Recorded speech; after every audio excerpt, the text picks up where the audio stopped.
la paracha de la semaine du grand rabbin Jacques Waknin.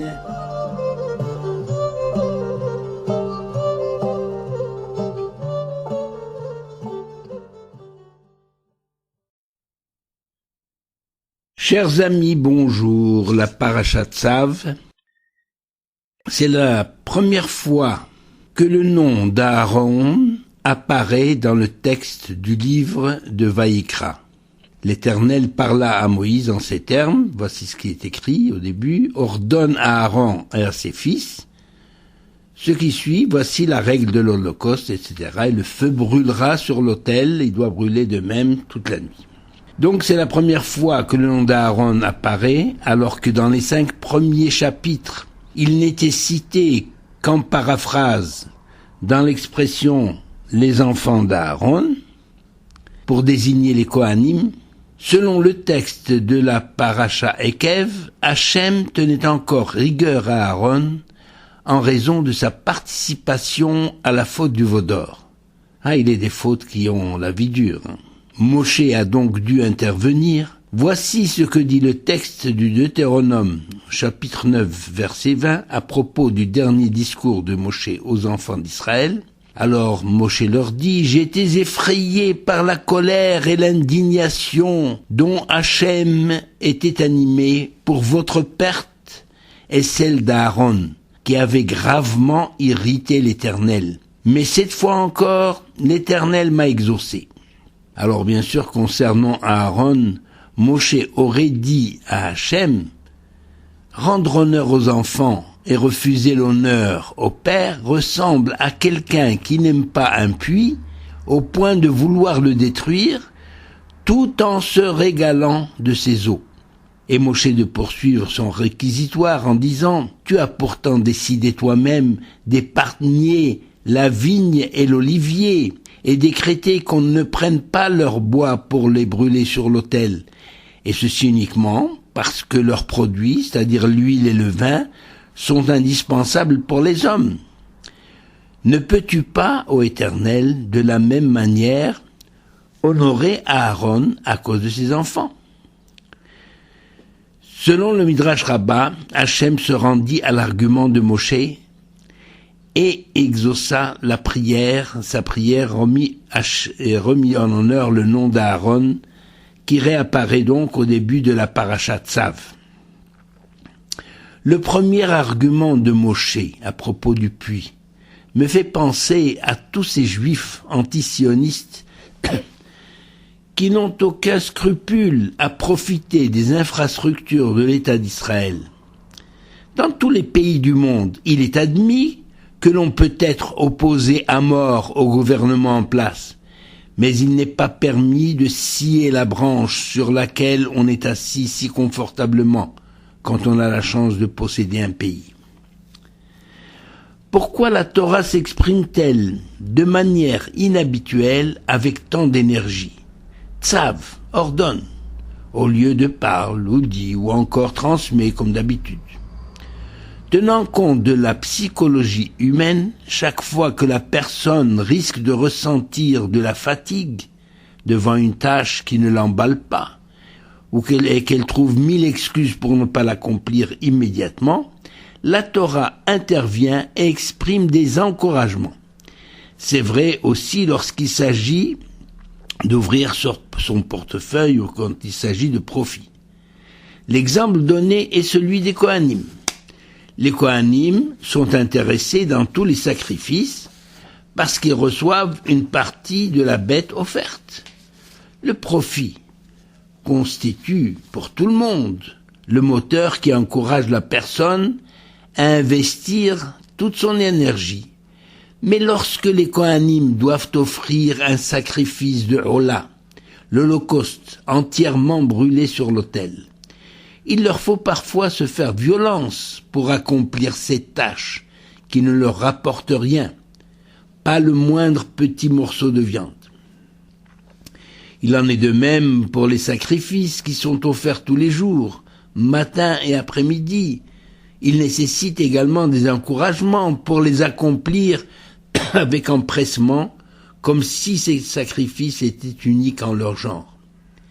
Rashi souligne cette idée en disant « Le mot tsav ordonne », ça veut dire, je traduis, le mot tsav, lorsque dit ordonne, Hachem dit ordonne à Aaron, il implique toujours une idée de zèle. Cet ordre, tsav, n'a pas été donné uniquement aux Kohanim pour l'occasion, mais d'une manière permanente à tout le peuple d'Israël. Un exemple au quotidien, c'est la prière, instituée matin, midi et soir, pour remplacer les sacrifices depuis la destruction du temple. 3 prières identiques pour l'essentiel, chaque jour, nécessitent de notre part un effort particulier pour les aborder chaque fois avec un cœur nouveau et un esprit nouveau, comme si c'est la première fois que nous les formulons. C'est peut-être là, d'ailleurs, l'un des traits de génie du caractère du peuple juif qu'il a acquis avec la première mitzvah en tant que peuple naissant.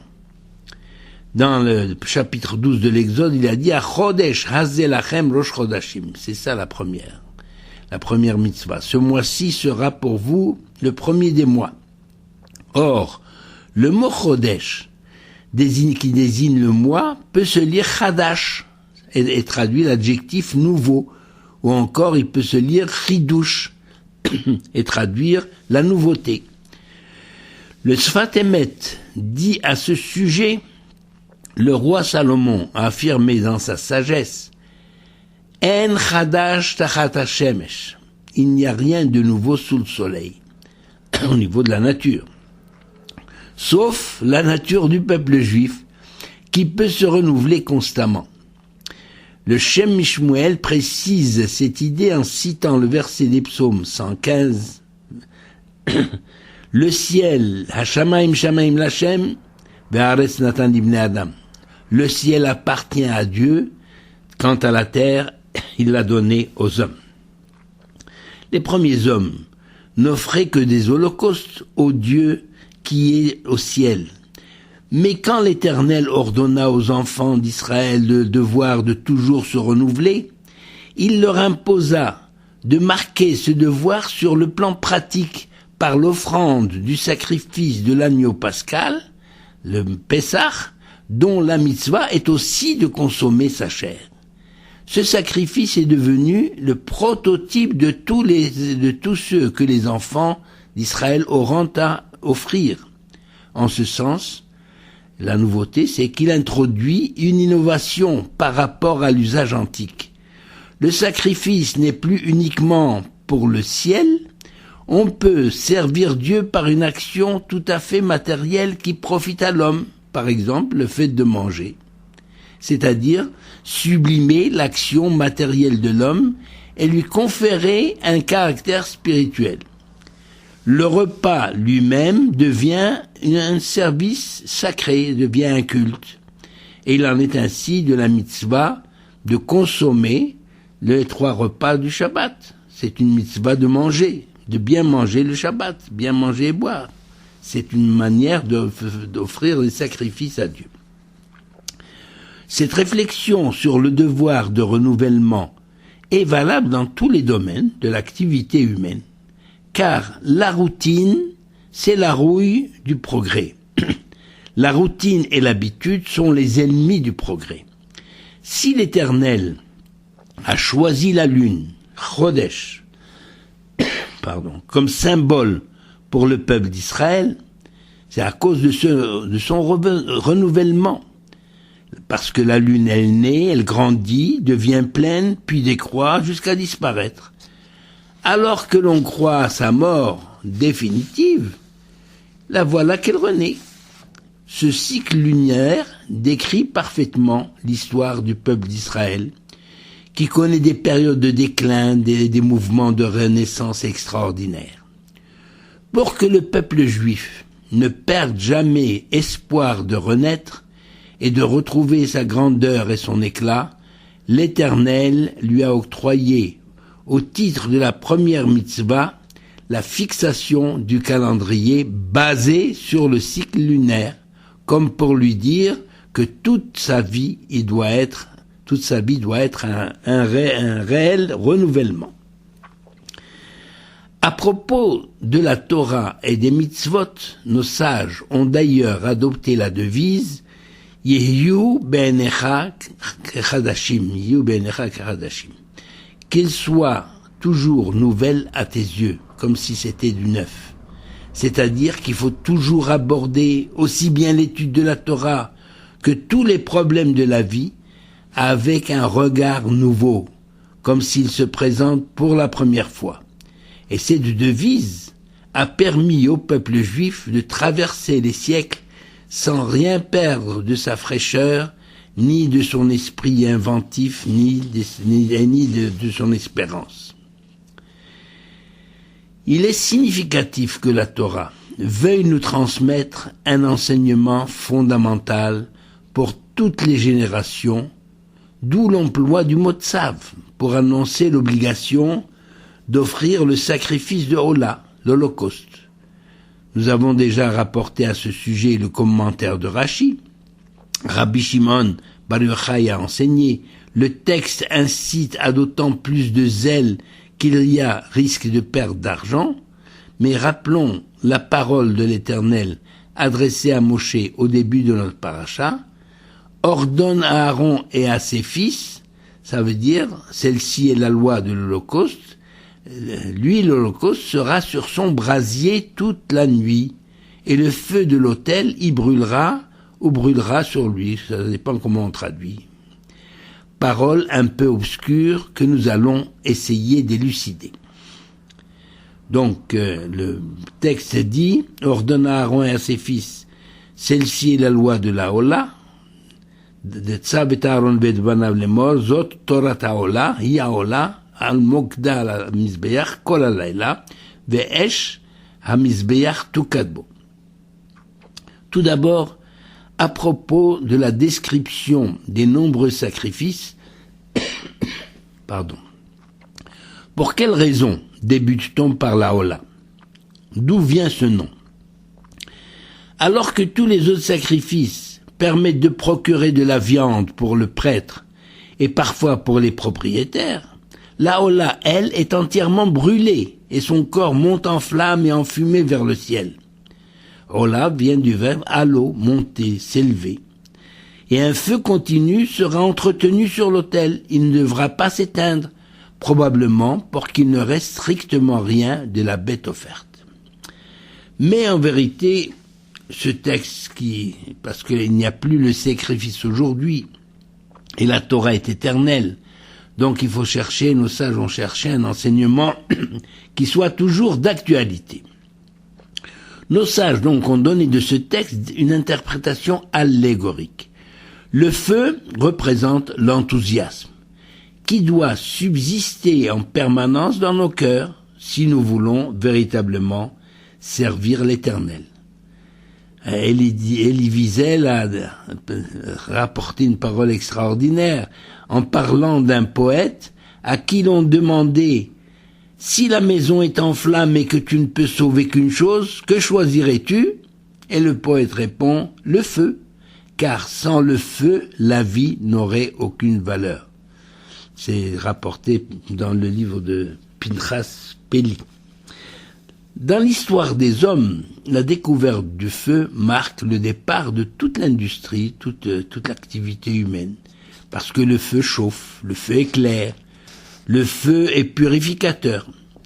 Mais si le feu n'est pas maîtrisé, eh bien il devient destructeur. La Hola est offerte pour expier les mauvaises pensées.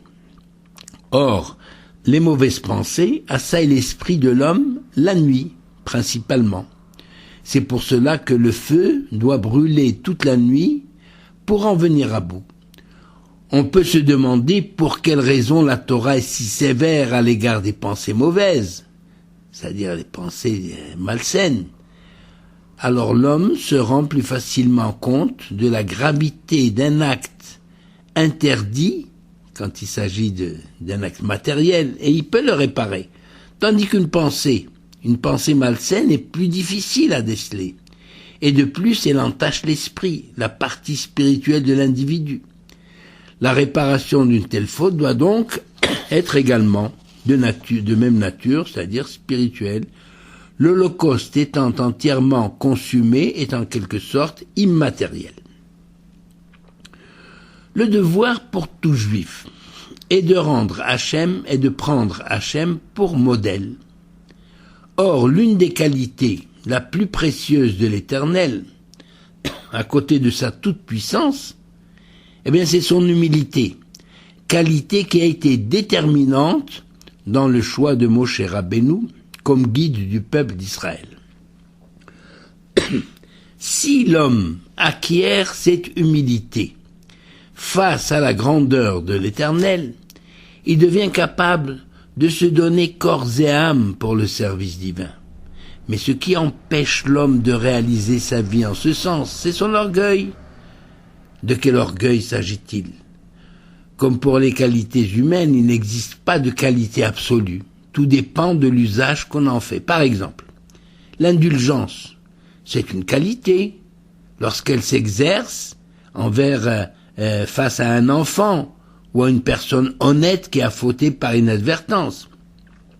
Mais l'indulgence envers un terroriste ou un voleur devient criminel. Il en est de même de l'orgueil. Celui qui donne le sentiment d'être plus important et plus méritant que les autres, qui se traduit par cette attitude qui se traduit par un mépris pour les autres et par un rejet de la révélation et de la miséricorde divine en plus, cet orgueil est condamné par la Torah. Tout autre est le sentiment de fierté qui n'a nul besoin de se mesurer à l'autre ni de rabaisser l'autre. Tandis que l'orgueilleux, lui justement, peut pas être un enseignant, car la qualité première de l'enseignant, c'est d'aimer ses élèves et de vouloir les élever, entre guillemets, dans le sens de leur donner une haute stature intellectuelle et morale. Or, le texte de la Parashat Tzav, il s'adresse d'abord à Aaron et à ses fils, dont la charge, outre le service dans le temple, est celui, plus aussi important, de transmettre le message de la Torah. Et bien entendu, au-delà des Kohanim, la Torah s'adresse à tout le peuple d'Israël, puisque Mamlechet Kohanim, on est une nation de prêtres. D'où l'interprétation du verset, donc le verset important qui est au début de la paracha, qui dit la chose suivante. C'est la traduction du Midrash par Maurice Stern, mais le Midrash, donc c'est Midrash Rabbah, dit la chose suivante. Zot Torat Haola. Je traduis, voici la règle de l'Holocauste. Et nos sages l'interprètent ainsi, voici la Torah, donc voici la Torah de l'Holocauste, il traduit ici, voici la Torah dont l'étude zélée élève l'âme vers les hautes sphères de la sainteté en la purifiant des pensées impures. Haola, hi haola al mokda. Une phrase difficile à traduire, mais ça signifie, c'est le sacrifice qui se consume sur le brasier. Et nos sages l'interprètent ainsi, les sentiments ainsi purifiés par la flamme de la Torah sauront rapprocher le croyant de Dieu. Kol halayla, toute la nuit, c'est la traduction, qu'est-ce que ça veut dire toute la nuit? C'est-à-dire toute la nuit de l'exil, ad aboker, jusqu'au matin, jusqu'à l'aurore des temps messianiques, où le temple reconstruit permettra la reprise du culte des sacrifices. Ve'esh hamizveyach tukadbo, le feu doit y brûler toute la nuit, alors nos sages interprètes doit brûler sur l'autel tukadbo, parce que pas sur l'autel, mais en lui, c'est-à-dire c'est dans le cœur de chacun que le feu sacré doit être entretenu en permanence. Donc, on est passé de la Torah de l'Holocauste, de la règle des lois concernant l'Holocauste, aux sentiments qui doivent animer le cœur du juif quand il étudie la Torah, qui élève l'âme et qui purifie des pensées impures. Donc, pourquoi toute la nuit? Parce que justement, même dans les moments de difficulté, même en exil, eh bien on doit entretenir cet enthousiasme dans son cœur. Il doit entretenir le feu sacré en permanence.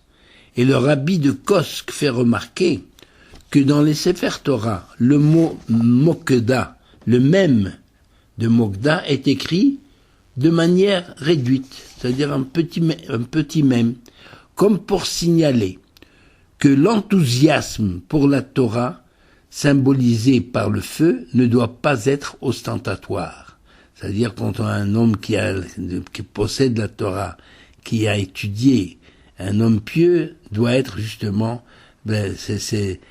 l'enthousiasme qu'il a pour la Torah doit être enfoui au plus profond de son âme. C'est ce que les Perkei Avot disent, chapitre 4, verset 7, qui s'exprime d'ailleurs plus directement en disant « Rabbi Tzadok disait, ne fais pas de la Torah une couronne pour en tirer orgueil. » En conclusion, nos sages font remarquer que le feu sous forme de lumière a été créé le premier jour. C'est le premier don du ciel en faveur de l'homme. Une lumière vivifiante que l'on retrouve dans la Torah, appelée également lumière. Quand on dit Kiner mitzvah betorah or, donc la Torah est appelée lumière. Mais aussi dans le Shabbat. Ça veut dire que la lumière se retrouve dans le Shabbat, qui est un jour de lumière on chante Yom Zele Israël Ora Besimcha. Donc c'est un jour de lumière et de joie. Le Shabbat est tout entier lumière.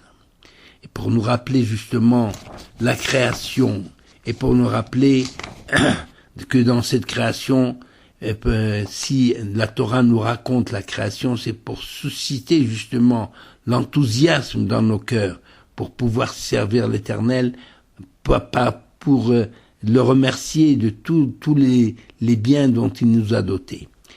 Le Shabbat est tout entier lumière parce qu'il est entouré de lumière. Les lumières allumées pour accueillir son entrée et pour marquer la cessation de tout travail. Et ensuite, il y a la lumière. Cette lumière, la lumière et la joie de la liberté et de la sérénité retrouvée pendant la journée du Shabbat, puisque le Shabbat lui-même s'appelle Ora. Et enfin, la lumière de Havdalah, à la sortie du Shabbat, qui symbolise le feu de l'activité humaine pendant les 6 jours, feu qu'il est interdit d'allumer pendant le 5 jours. Donc voilà cette interprétation pour toutes les générations de l'enthousiasme que doit représenter le feu qui doit animer nos cœurs pour le service divin et pour notre bonheur. Shabbat Shalom, Beracha Ve'Hatzlacha.